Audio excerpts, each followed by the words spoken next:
Okay. Now next is fertilization. So fertilization is what? Fusion of male gamete and female gamete. Basically what happens during fertilization, जो male gamete में nucleus होगा, that nucleus fuses with the egg cell के nucleus. So basically there is fusion of nucleus between the sperm and egg cell.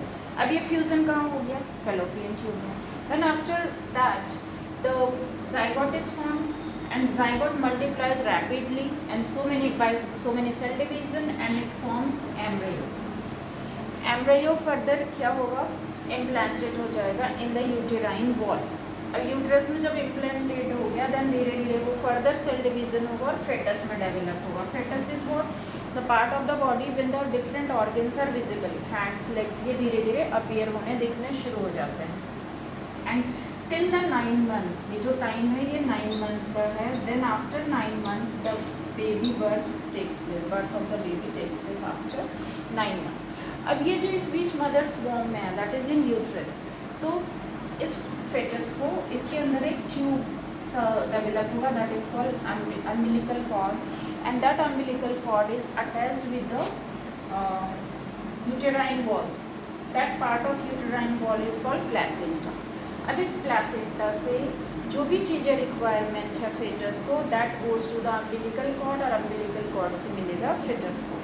Okay, so mother's uterine wall is having placenta जो connecting part है baby और mother का और through umbilical cord जो नाल जिसे बोलते हैं. अब प्लेसेंटा के through all the useful material supplied to the baby unborn baby fetus and all the waste material from the fetus body goes out और फिर वो रिमूव आउट होगा मदर्स बॉडी से. अब ये जो अम्बिलिकल कॉर्ड है that is attach with the navel से अटैच होता है बेबी के. सो आफ्टर बर्थ आपने सुना होगा कि नाल काटते हैं बच्चे के. दैट इज अम्बिलिकल कॉर्ड जो मदर्स बॉडी से उसे अटैच करता है, उसे कटिंग करते हैं. And why it cut just after birth? Because after birth the baby is able to do their self their organ function by themselves like respiration, breathing खुद से वो शुरू कर सकता है. और फूड इनटेक माउथ के थ्रू होगा, एक्सक्रीशन एनस के थ्रू होगा और यूरिनरी डक्ट वगैरह के थ्रू जो यूरेथ्रा उसके थ्रू एक्सक्रीशन होगा. सो जो बॉडी बेबी की है that is able to do their work themselves. So that is what umbilical cord disconnect हो जाता है बेबी से और baby is independent from its mother. Okay, so this is just after birth but before that 9 month का पूरा period है. That period is called gestation period and during that gestation period सारी की सारी नरिशमेंट मदर्स बॉडी में होता है unborn baby को. नाउ ये तो हो गया about fertilization and reproduction. Now what is the method of population control? अगर हम इस तरह से देखें, अगर इतना फर्टिलाइजेशन होने लग गया फिर तो बहुत सारे बेबीज़ का बर्थ हो जाएगा. So this is not possible. World इतना बेयर करने के लिए तैयार ही नहीं है इतना ओवर पॉपुलेशन को.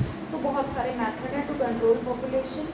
Those are some barrier method, some chemical method और सम अदर मेथड. तो surgical method, so surgical method में बेसिकली जो ट्यूब्स है that is cutted down off female and male. मतलब फीमेल में हो गया आपका फेलोपियन ट्यूब एंड मेल में हो गया वॉज डिफरेंस. उसकी कटिंग कर दी जाती है जिससे कि स्पर्म आगे नहीं मूव हो पाए और एग आगे नहीं मूव हो पाए. तो फर्टिलाइजेशन होगा ही नहीं. ये सर्जिकल मेथड है. Apart from that some barrier method, barriers का यूज करते हैं फॉर द पेनिस और for the vagina to stop connection between the sperm and egg. और ऐसे ही मेडिसिन केमिकल मेथड्स भी है. So all these are method to control population. Now next is reproductive health and sexually transmitted disease. There are so many diseases which are caused because of sexual transmission. Body के contact के कारण like HIV, AIDS और hepatitis B भी एक इसी तरीके का disease है. So there are some precautions should be taken while doing sexual intercourse. तो वो उसके लिए बहुत सारे मेथड्स हैं लाइक कॉन्डम का यूज़ करना और कुछ वेजाइनल कैप का यूज़ करना. ये सब हो गया. इनसे बच सकते हैं डायरेक्ट कांटेक्ट से और फिर डिजीजेज स्प्रेड नहीं होंगे. अब डिजीजेज क्या क्या हो गए? गोनोरिया भी है, सिफाइलिस भी, HIV भी है एंड हेपेटाइटिस बी भी है. So lots of diseases are there. Now child bearing and women's health. अब जो मदर चाइल्ड को बियर कर रही है चाइल्ड को अपने बॉडी में रख लिया, उसकी पूरी हेल्थ बहुत इम्पॉर्टेंट है। अगर यंग एज में हो गया दैट क्या बोलेंगे कंसीव, तो that is not at all allowed, because young age में मदर्स बॉडी, जो गर्ल चाइल्ड की बॉडी है, वो तैयार नहीं है फॉर ऑल दिस वर्क। तो एक सर्टेन टाइम के बाद ही, दैट इज़ 20-25 के बाद ही फीमेल की बॉडी रेडी है for the bearing a child. So mother's health is very important as well as age is important. Low age में ये बिल्कुल भी नहीं होना चाहिए, otherwise there is a dangerous situation, might be there will be death of mother as well as child, both or anyone. So there are lots of precautions that should be taken.